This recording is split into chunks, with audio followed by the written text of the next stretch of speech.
Hallo zusammen und willkommen zu einer neuen Folge von Michaels Modellbaustube. Im heutigen Teil vom Baubericht, da dreht sich alles um die Lackierung und eine kleine Überraschung habe ich am Ende auch noch parat. Also bis gleich! Im letzten Teil habe ich euch ja mein Muster für die Bemalung gezeigt und euch darauf hingewiesen, dass mir das vorgesehene Grau für den unteren Rumpfbereich zu grünstichig ist. Daher sind jetzt bei der Rumpfbemalung folgende zwei Farben zum Einsatz gekommen.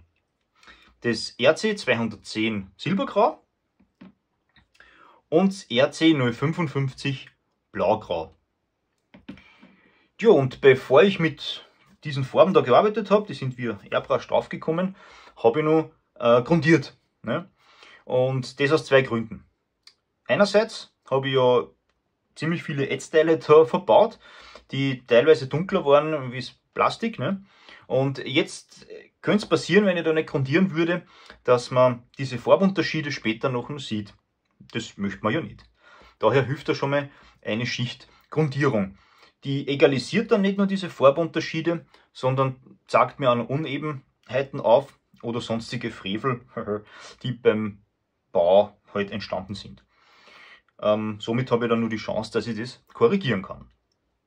Als Grundierung, da sind zwei Produkte zum Einsatz gekommen.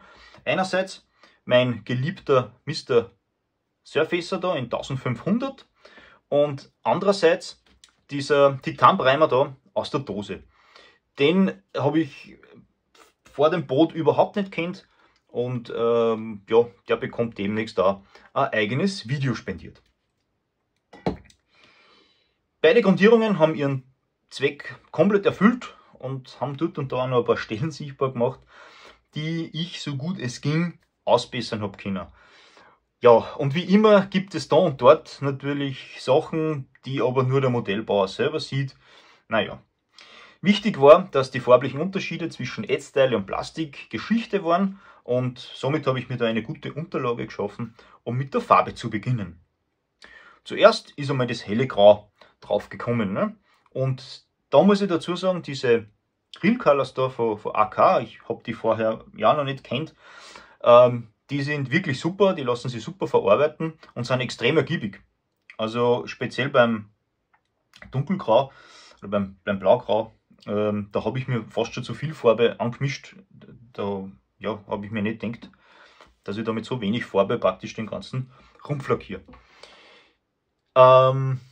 Getrocknet zwischen den einzelnen Farbschichten habe ich immer so 24 Stunden, habe ich das trocknen lassen.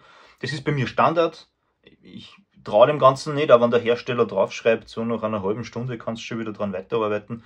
Das mag ich nicht, ich lasse das immer 24 Stunden trocknen. Ne? Dann ist das Dunkelgrau eben draufgekommen zum Schluss. Da habe ich abkleben müssen und beim Abkleben ist mir aufgefallen, dass die Grundierung auf den Ätzteilen nicht so gut gehalten hat. Also habe ich nachbessern müssen. Habe dann aber ein anderes Klebeband oder Masking Tape benutzt, und zwar dieses da, dieses Schweinchenrosa Ding da. Das gibt es im Malerbedarf und das Tolle ist, da ist die Klebekraft ist sehr gering bei dem Ganzen. Ne? Und die reicht gerade so aus, dass keine Farbe drunter läuft. Das nur so als Tipp nebenbei.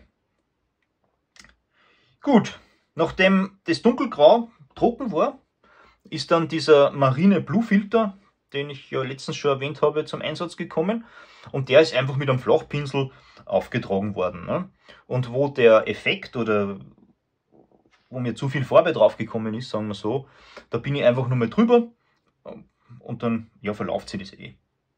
Das hat zwar sehr gut geklappt, muss aber dazu sagen, wenn ich solche Produkte in Zukunft weiter verwenden möchte, muss ich da definitiv nur üben.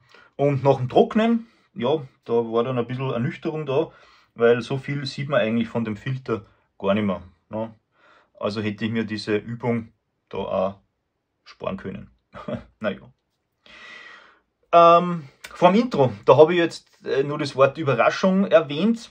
Überraschung, naja, ich wollte euch einfach nur die andere Seite des Bootes zeigen, die zweite Rumpfhälfte, weil da habe ich schon ein bisschen gealtert. Und für mich ist dieser Arbeitsschritt, ja, der mir komplett fremd ist. Ne? Ihr wisst ja, von meinem Kanal her, ich baue hauptsächlich Formel 1 Autos und die rosten natürlich nicht so stark vor sich hin. Gearbeitet habe ich da mit den AK Weathering Pencils oder Weathering Pencils von AK, wie man es halt nennen will. Und wie ich damit gearbeitet habe und was man da beachten muss, das wird den Rahmen des heutigen Teils einfach sprengen. Und daher möchte ich da gern wieder einen Live-Workshop dazu machen. Und zwar in einer Woche, also am 31. August um 19 Uhr. Das wird dann quasi der nächste Teil dieses Bauberichts, aber eben in Live. Und dann nicht um 18 Uhr, sondern um 19 Uhr. Das Video verlinke ich euch dann auch schon, also dann könnt ihr es schon speichern und dann seid ihr dann live dabei. In dem Live-Workshop zeige ich euch dann anhand von der anderen Rumpfhälfte, ne, wie ich mit diesen Stiften arbeite. Ja, und da bin ich schon sehr gespannt auf eure Teilnahme und auf eure Fragen und ja, auf eure Hilfestellungen. Jo, gut. Gibt es irgendwelche Fragen, Anmerkungen oder eben Hilfestellungen auf eurer Seite? Schreibt es in die Kommentare. Freue mich jedes Mal wieder drüber. Das ist immer super, der Austausch mit euch.